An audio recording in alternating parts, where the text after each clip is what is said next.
से -50 डिग्री का तापमान, जहां सांस लेना भी मुश्किल है, जहां हड्डियों को चीर देने वाली ठंड है, वहां शरीर को चुस्त दुरुस्त रखते हुए ये जवान दुश्मन पर बाज जैसी नजर रखते हैं। -50 डिग्री में बर्फ के बीच चलना भी मुश्किल है, लेकिन हमारे जवान यहां दौड़ते हैं, भागते हैं, नियंत्रण रेखा पर हर वक्त नजर गड़ा कर रखते हैं। हालात मुश्किल भरे हैं, इसलिए खुद को हालात के मुताबिक ढालना भी पड़ता है। करगिल में मुस्तैद जवान अपनी सेहत का भी ख्याल रखते हैं, बर्फ की जमीन पर योग भी करते हैं। सीमा पर तैनात सेना के जवानों को चौकस और चुस्त रखने के लिए अब पिछले कई सालों के दौरान नियंत्रण रेखा और लाइन ऑफ एक्चुअल कंट्रोल पर तैनात भारतीय सेना के जवानों को बाकायदा तौर पर योगा भी कराया जा रहा है। कहीं न कहीं योगा जो है अब कारगर इसलिए साबित हो रहा है कि इसके लिए उतनी बड़ी जगह की जरूरत नहीं होती, जितनी एक आम रूटीन एक्सरसाइज जो कि सेना के लिए जरूरी है वो नहीं पड़ती। और साथ ही साथ कभी कभी जब हालात उस तरह के हो तो इसके कमरे के अंदर भी किया जा सकता है। लेकिन उस बीच अगर यहाँ पर तापमान की बात की जाए, -30 डिग्री के तापमान में ये कसरत जो योगा है सेना के जवानों को अपने आप को चुस्त और तंदुरुस्त रखने के लिए काफी लाभदायक साबित हो रही है। जवानों को नियमित रूप से योग कराने के लिए योग इंस्ट्रक्टर भी तैनात हैं। उनकी देखरेख में ये जवान अपने तन मन में जोश भरते हैं।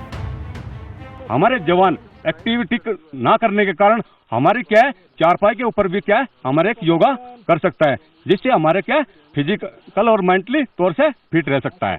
इसी प्रकार हम योगा की ट्रेनिंग को कराते हैं। सेना के जवान दुनिया में कहीं भी तैनात क्यों ना हो, उन्हें चाक चौबंद और तंदुरुस्त रहने के लिए रोजाना कई घंटों की कसरत और वर्जिश करनी पड़ती है। लेकिन बर्फीली सर्दी में या फिर जहां बेहद कम तापमान होता है, वहां कसरत करना मुश्किल हो जाता है। दरअसल इतनी सर्दी में शरीर के कई अंग पूरी ताकत से काम नहीं कर पाते।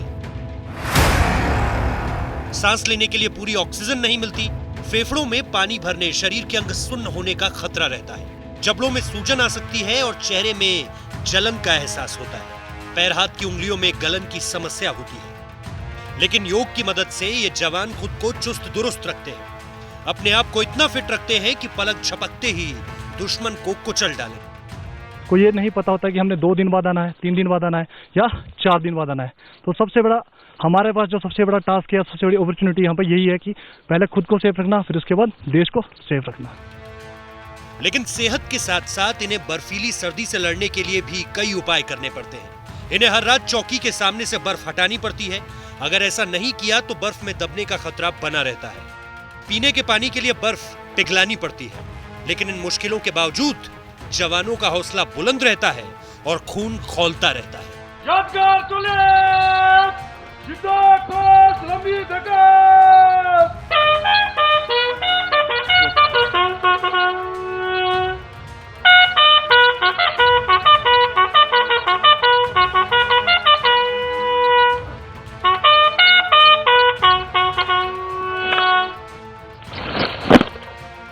अशरफ वानी, द्रास करगिल सेक्टर, आज तक।